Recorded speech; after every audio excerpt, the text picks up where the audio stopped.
The moving average is one of the most commonly used technical indicators. If you've spent even a little time looking at price charts, you will have noticed that most often the price of an instrument will move up and down.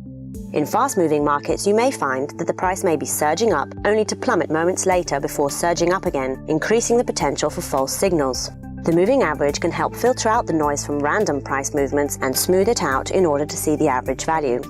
Moving averages are used to identify trends and confirm reversals. When the price is above the moving average line, we consider the instrument to be in an uptrend. Conversely, if the price is below the moving average line, we consider it to be in a downtrend.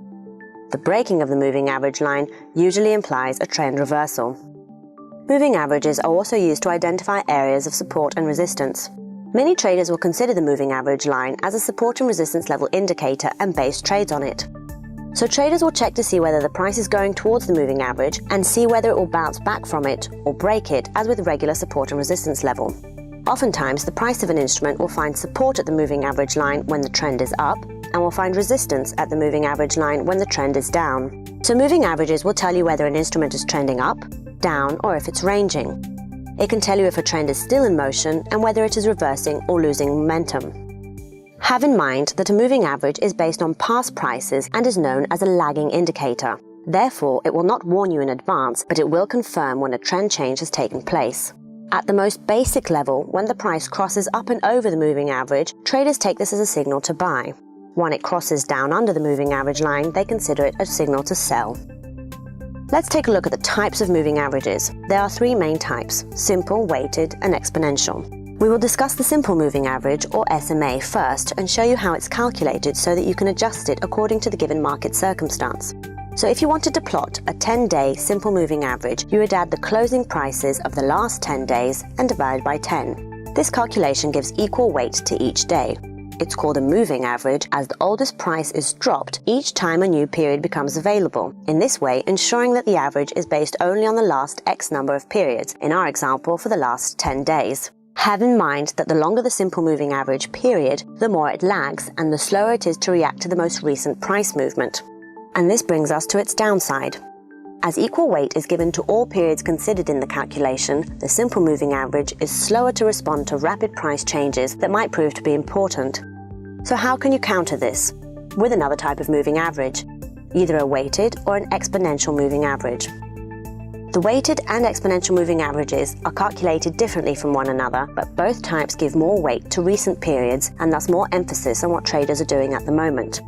So as a result, weighted and exponential moving averages respond faster to price action by distributing more weight to recent periods and less to older periods.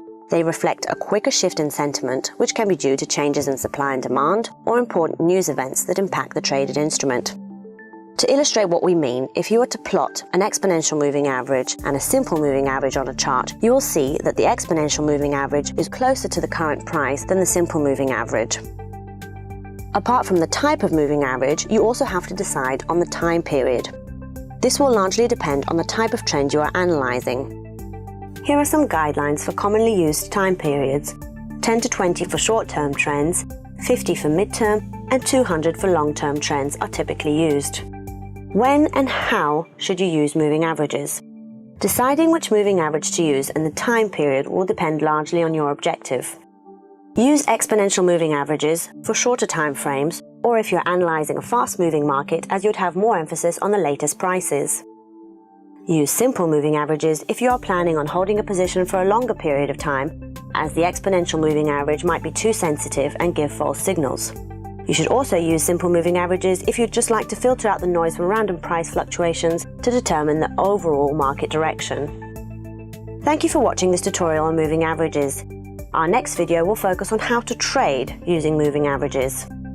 Don't forget to subscribe to our YouTube channel and visit our blog for additional information. If you have any questions, please let us know in the comments section and we will get back to you. We wish you successful trading with Trading 212.